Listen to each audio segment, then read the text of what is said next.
Hello and welcome to this session 2 on the rules of squash, effective on 1st of September 2025. As we know, there were World Squash controlled. There are 14 rules, 6 appendices, and in this session we're going to look at rules 8 to 10. So that would be interference, ball hitting a player, appeals. And let's go straight in with Rule 8, interference. Arguably, Rule 8 and its interpretation and application is the most demanding thing that the referee will experience in squash. And the referees and players also would do well to acquaint themselves with Rule 8 in maybe some more detail. So, Rule 8 says that having completed a reasonable follow-through, a player must make every effort to clear so that when the ball rebounds from the front wall, the opponent has. And the opponent is entitled to have 4 things here: a fair view of the ball, and access to the ball, and the space to make a reasonable swing at the ball, and the freedom to strike the ball to any part of the front wall.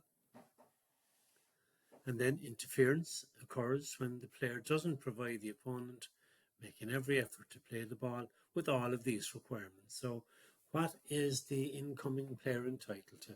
A fair view of the ball as it comes from the front wall, access to the ball, the freedom or space to make a reasonable swing, and the freedom to strike the ball to any part of the front wall. And let's look at those in more detail. And the first thing we have to point out and to notice is that in this particular case, the expression access to the ball has been replaced, or has replaced a previous reference to what was called unobstructed direct access. Now, what's the difference between access and what was there previously? Well, emphasizing access rather than unobstructed direct access is to emphasize how the player should make every effort to get to the ball and to play the ball, as opposed to expecting a let for only slight interference.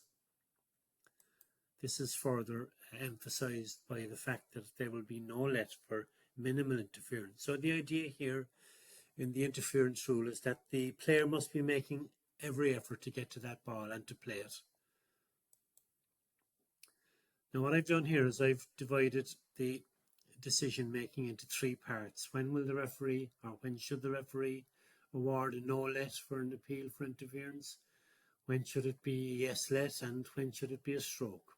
So let's look at the circumstances under which it would be correct for the referee to award a no let on an appeal from a player.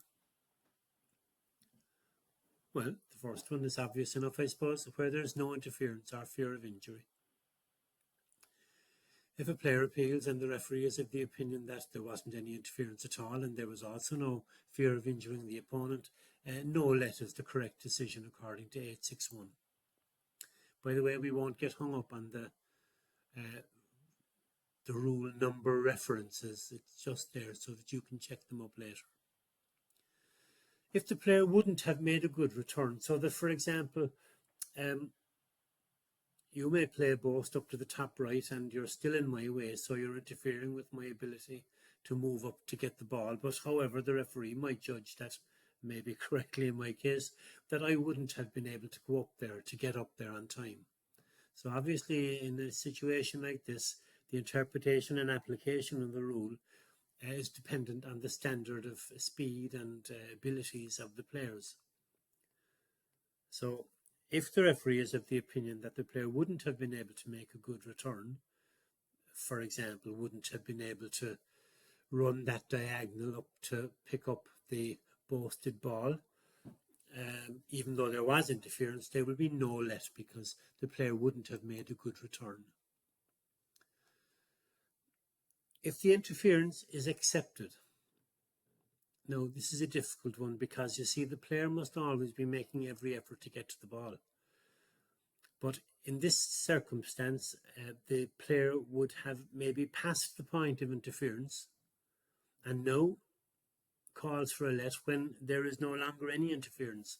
And unfortunately, from their perspective, the correct decision there is no let. So there's a fine balance between, on one hand, making every effort to get to the ball to demonstrate that you are making that effort, because if you're not making an effort, no let should be the referee's decision. And on the other hand, passing the point where there is no longer any interference, when if you call, the correct decision will be no let because you accepted the interference. A minimal interference would be where there's a slight brushing between the players, or where maybe had the player played the ball or made the swing, there could have been the slightest interference. That's all looked on as minimal interference, really, and for the benefit of keeping the game flowing, stop this kind of fishing for strokes. No let is the correct decision where the interference is deemed to be minimal. Making no effort to get to the ball, then of course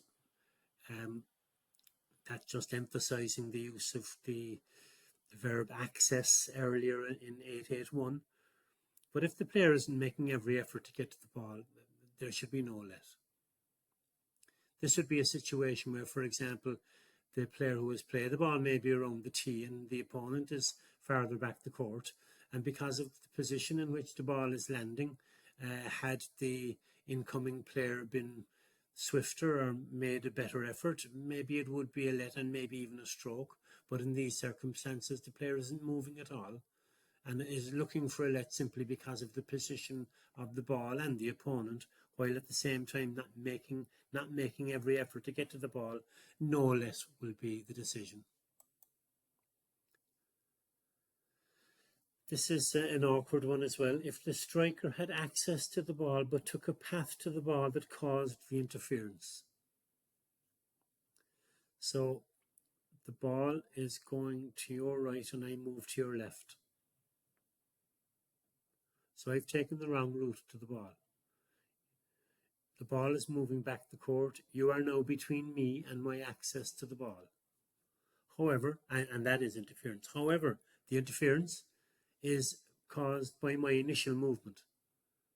And therefore, in those circumstances, because it was my own movement, because the path I took to the ball was the thing which caused the interference rather than my opponent, the correct decision is no let. Let's look now at where the correct decision will be a yes let. Sometimes players are wrong-footed, but they are recovering, but are unable to get to the ball because of interference. Well, the right decision there will be yes let. Of course, as always, if the striker could have made a winning return, a stroke will be awarded.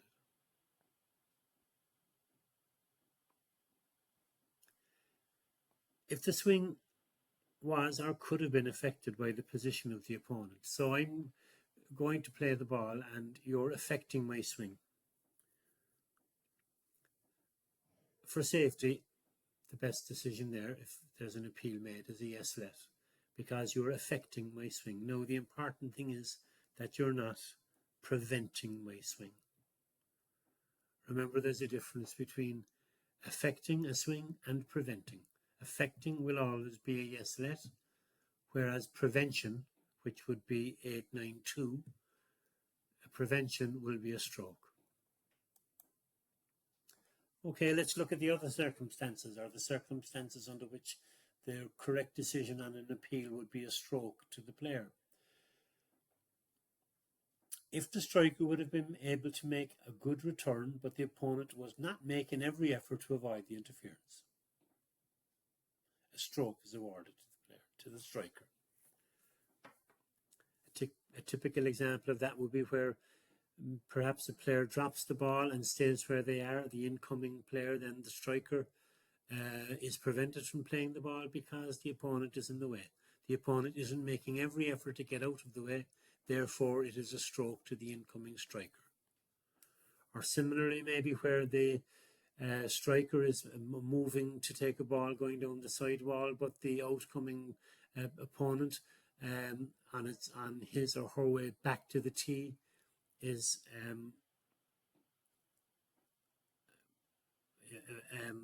preventing the striker from getting to the ball. That would be a stroke,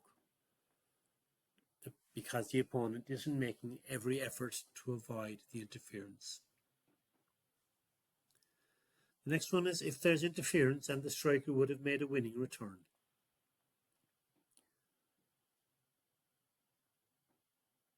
For example, the player is your opponent is in front of you to the right and drops the ball again, and because of their position you're prevented from playing a simple drive back into the corner that they wouldn't be able to get. They're interfering with a winning return there. And then of course the next one is front wall interference. If the swing was prevented by the position of the opponent, a stroke is awarded even if the opponent was trying to avoid the interference.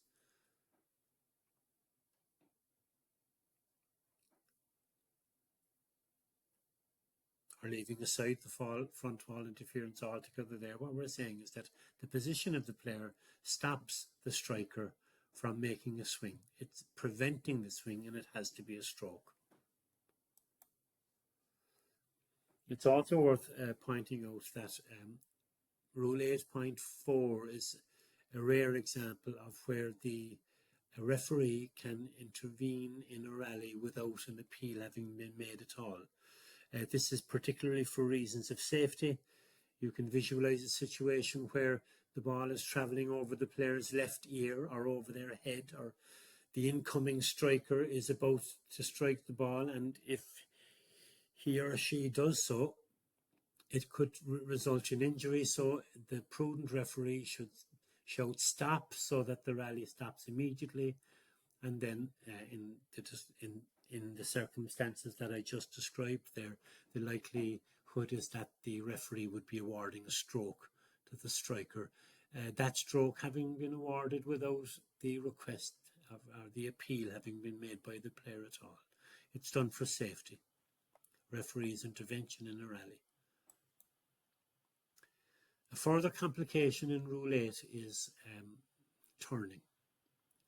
Now it's worth pointing out that in the new September 2025 rules, the definition of turning has been modified as described here in red.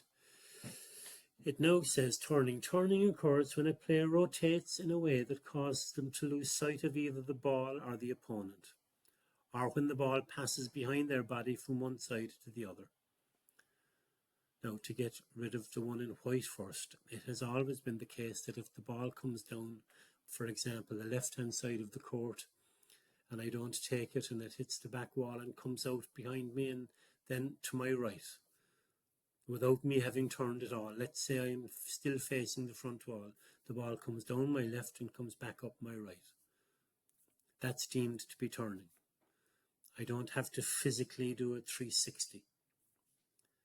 Physically rotating is of course also turning, but the rule has been tweaked now to cover not only actual rotation of 360, but a turn that involves the player, in red there, the player losing sight of either the ball or the opponent. So all of that is now deemed to be turning. And what are the consequences of that then? Well, in the first instance, if the player who's turning, if their swing is prevented, even though the opponent is making every effort to avoid the interference, there's a stroke to the striker. So we find here that the player turning can actually get a stroke because on the turn, the opponent is preventing their swing. There's nothing new there. Preventing swing is a stroke, and it's also awarded if the player happened to be turning. However, if the opponent had the non-striker had no time to avoid the interference, and of course that's a matter for the referee's judgment. It will be a yes let as the correct decision. Now, as has always been the case, if the striker could have struck the ball without turning, but turned in order to create the opportunity to create a let, there should be no let. This may be most commonly seen maybe where the service is particularly good and deciding not to take it from the sidewall, the player follows the ball around so that they can now look for a let. If you consider the options there, it was a tight serve, the player didn't like it, and then contrives the situation of turning merely to get a let, and then the correct decision is no let. Then, when the striker turns, the referee must always consider whether the action was dangerous and rule accordingly. You know, that's what Rule 8.13.4 says. When the striker turns, the referee must always consider whether the action was dangerous and rule accordingly. And if the referee is of the opinion that it was dangerous, then according to Rule 14, which we'll see in session 3, that's deemed to be dangerous play, and that's the addition to Rule 14, along with an excessive swing, that's deemed to be dangerous play and must be penalised by the referee, be it a conduct warning or something more severe. The mental process the referee goes through is meant to follow that flow chart there, and it's all meant to happen in a second or two. The referee can't delay too long because it upsets the players and affects the flow and suggests uncertainty, but yet must go through all of that. I'm not going to go through all of it, but just to show you the start. And by the way, this checklist for decision making on interference can be found on the Squash Ireland website on the refereeing and officiating page under resources down at the bottom. So, did interference occur?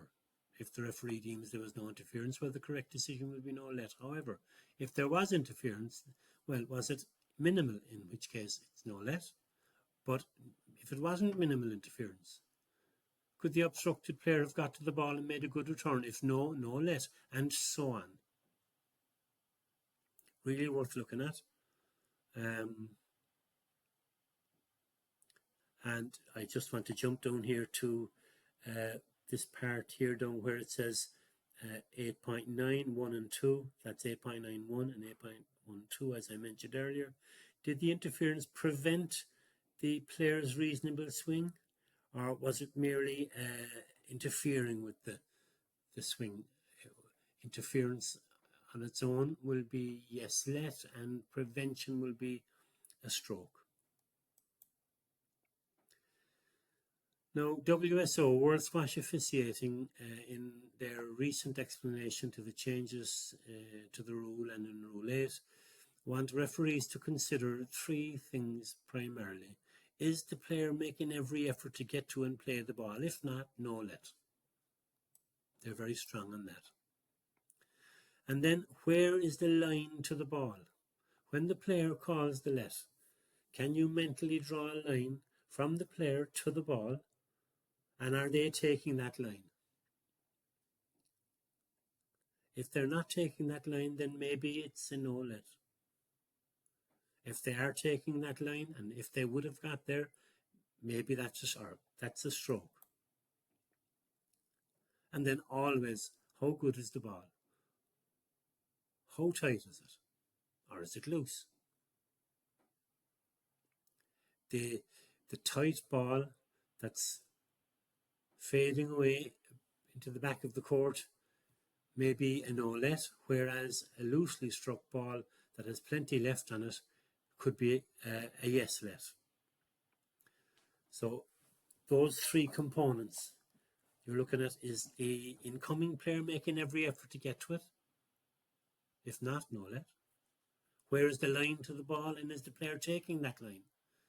And if the line to that ball is through the opponent, and the opponent isn't making every effort to get to out of the way, or if they are making every effort but the player still is being prevented from getting to and playing the ball, it could be a stroke or it could be a no-let, depending on the interpretation. And always, of course, how good is the ball played. Moving from Rule 8 to Rule 9, the ball striking the opponent. It sounds straightforward to begin with. If the ball hits the opponent on its way to or from the front wall, it's a stroke to the player. And of course, there's an unless. So if the ball strikes the player on its way to or from the front wall, it's a stroke to the player unless the return wouldn't have been good. Typically, that would be where the ball is on a very low trajectory and it would strike the player on the player's shoe or ankle or something where the return would not have been good. In other words, wouldn't have made it to the front wall. Or if the ball is coming from or going to a sidewall. In those circumstances, instead of it being a stroke, it's a let.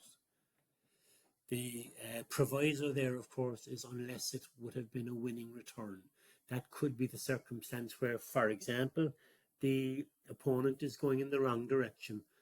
For example, the ball is being boasted to the side wall, up to the front wall, and hits the opponent on the opponent's way back to the back right, for example. Well, clearly, that would have been a winning return had the player not intercepted the ball. A further attempt, an attempt to play the ball refers to the forward movement of a racket towards the ball. It doesn't just refer to preparation. A player raising their racket in preparation for playing the ball isn't deemed to be making an attempt. There has to be some forward movement with the racket head.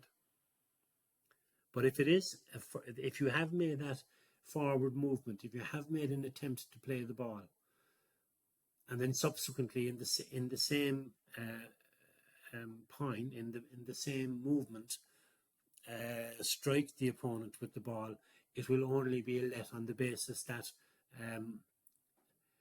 the forward movement of the racket could have caused the player to make the movement, causing them to intercept the ball.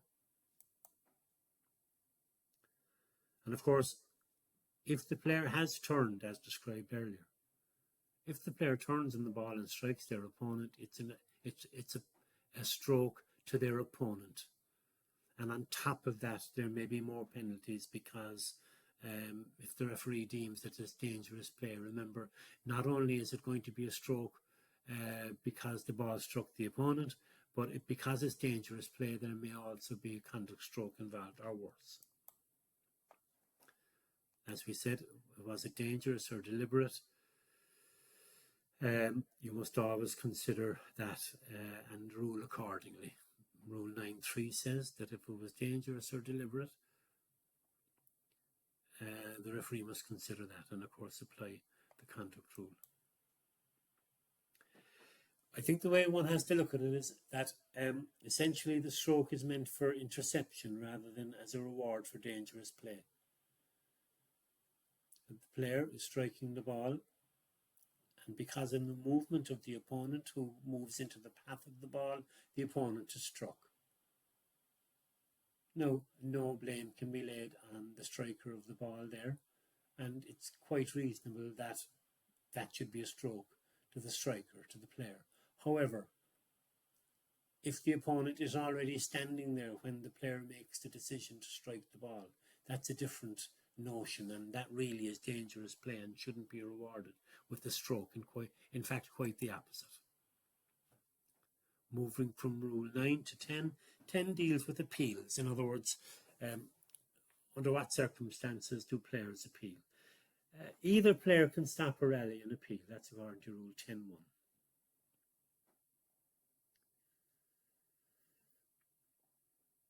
Either player can stop a rally and appeal.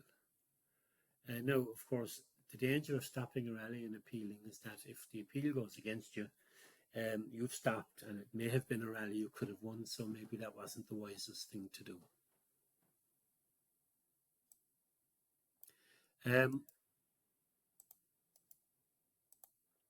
Why have I noted conduct rule 1466 here?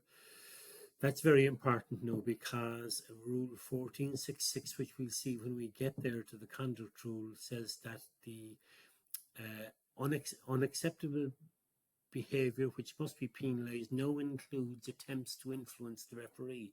So the idea here is that when a player does stop an appeal, they must now allow the referee time to make the decision, and they can ask for an explanation of that decision, and the referee may decide to give an explanation. However, they are not meant to immediately start lobbying the referee as to why it should be a stroke or why it's no let or whatever. That's why I've put 10.1 and 14.6.6 together there. That once an appeal is made, the referee must be given time to decide what they want to do, and it's not for the players to be attempting to influence the referee. The loser of a rally can appeal any call or a lack of a call, and that's the sensible thing to do. If you think the pickup was poor, or if you think the serve was a fault, if you think the pickup was not up, if you're thinking that ball may have been out, well, don't stop straight away, because the appeal may go against you. But in the event that you lose the rally, then appeal the serve or the pickup or the out. And you may be lucky, because remember, the referee will have intervened immediately if they think the marker's failure to call the ball not up or down or fault was incorrect, and the marker is already told under the rules that they shouldn't intervene unless they're certain. So the sensible thing to do is to wait until the rally is over and then to make your appeal, and you may be lucky and get the yes let. After a serve, nothing before the serve can be appealed. You're standing there thinking about that pickup as your opponent is serving the ball, and all of a sudden you decide to say, hey ref, can I appeal that earlier pickup? It's too late. Now, of course, if you think that the ball that has just been served at you is broken, and actually maybe it was broken in the previous rally, you could appeal that, and it is, if the referee agrees, a let could be allowed on the previous rally. And at the end of a game, an appeal against the last rally must be immediate. That's said because you can't have somebody going off the court and talking to their coach and then deciding that they now want to appeal something that happened during the last rally. That's not on. At the end of a game, an appeal must be made immediately, which is the same as saying that you must appeal at the end of the rally. Where a referee is uncertain, a let should be allowed, of course. Yes, let. Why? Because I'm not sure what happened there. Yes, let. But don't forget, the referee's opinion, the referee's decision is final in 10-7. Whether you agree with it, or even if it turns out that it was a wrong decision, the fact is that the referee's decision is final. Of course, with the video referee, the court referee's decision can be appealed to the video referee. But remember, and then that is the decision that becomes final. In our amateur game, the probability is that the marker and the referee are the one person, and the decision that the referee makes on an appeal in that circumstance becomes final. Thanks for your attention for this session, and we'll carry on in session 3 with the rules 11 onwards. Thanks for attending, and we might see you again soon.